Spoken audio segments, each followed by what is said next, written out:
Hi friends, welcome to our channel Sumit Jyoti Blog. मो husband Sumit. Hi friends मुझे गोटे पालंग सागर गोटे रेसिपी कहबी. चलते देखिए सेटा केमती टेस्टी एवं फटाफट होची. याकू ट्राई करके मते निश्चित भाव में जणाइबे या केमती लागुची. पालंग साग को भल भाव में धोईकी रखी सारिछि.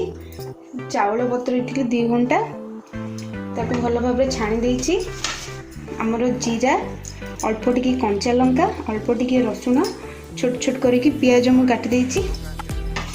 ए सब को वर्तमान रेडी कर नहीं. वर्तमान ग्राइंडर जार रे आमे बतुराई थिबा चाउल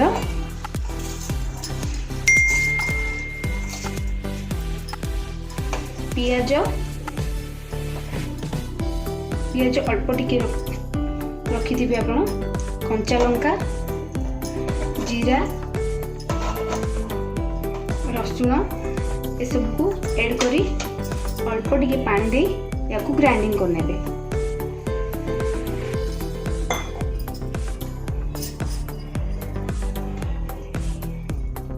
वर्तमान देखंतु मु चावल को भल भाव में बाटी या रखी नहीं.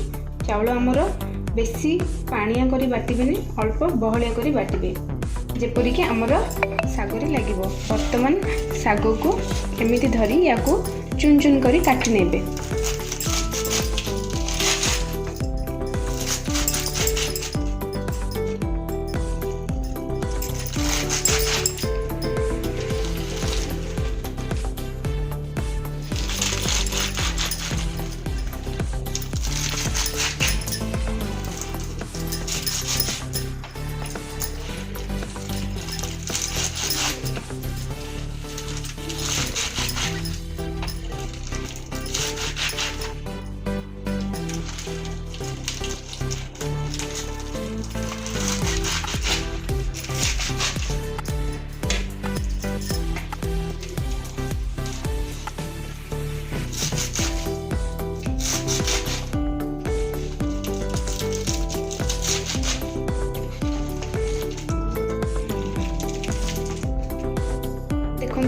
मु पालंग साग को भल भाव में चुन चुन कर काटी रखी नहीं.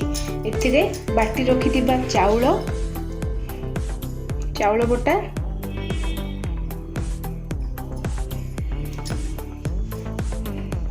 आपन को जेतिकी चाउल बटा दरकार सेतिकी आपन नै परिबे. काटी रखी थिबा पियाज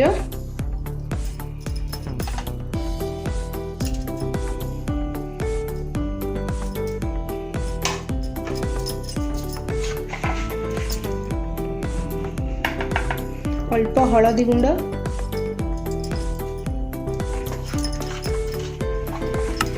अल्प लंका गुंड.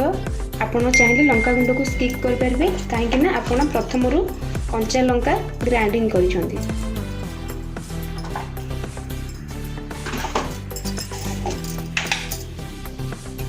लूण स्वाद अनुसार आपण लूण नेबे. याकू भल भाव में गोलाई नेबे.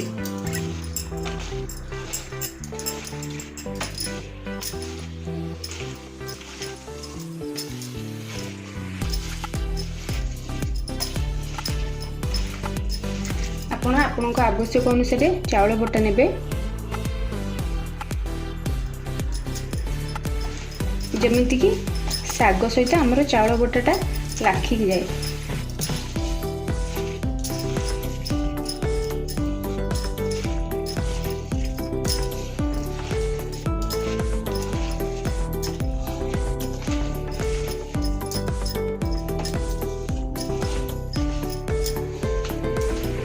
देखंतु वर्तमान मु चाउल आउ साग भल भाव में घांटी नहीं. या वर्तमान आमे पिठा करबा. पूरी भाव में साग एवं चाउल बटा को भल भाव में मिसाई नेबे. वर्तमान टावाटी को अल्प गरम पर से तेल गोलाई आमे पिठौ भजाटी को पतला पतला करी टावा पकई नबा. पिठौ भजाटी को अधिक मोटा करिवे नाही पतला करी भाजिबे जेपरी भल भाव में सिझिबो.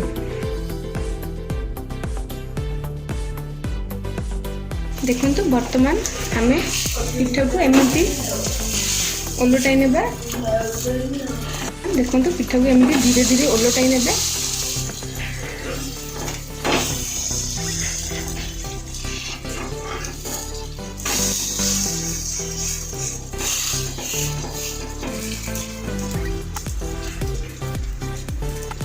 पिठा को भल भाव में ओलटाई अन्य पाखटी को भल भाव में आम भाजी ना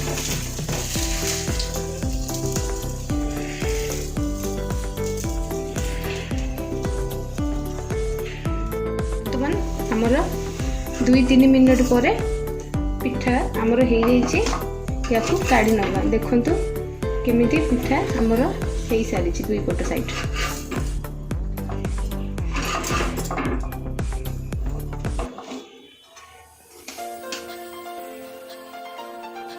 पुणी बड़का थी साग को यहपरी भाव में तेल गोलाई गोलाई आपण करने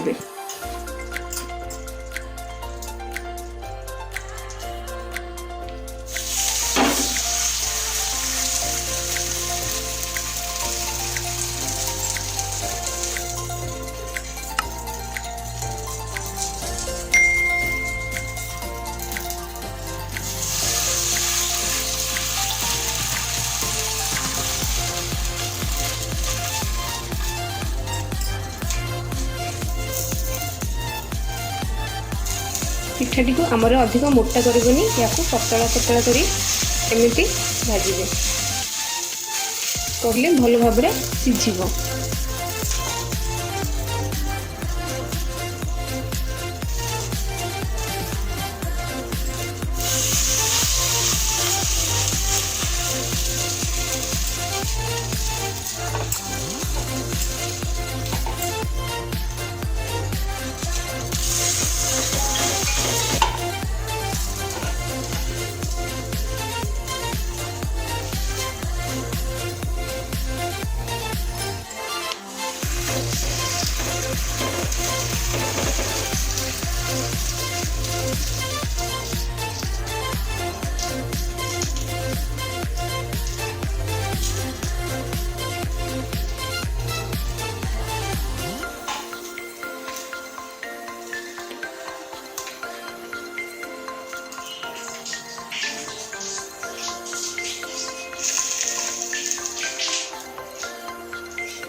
देखो एपरी भाव में मोर सबू साग भाजी नहीं या आपण टमाटो सॉस किंबा चिली सॉस सहित खाई पारे।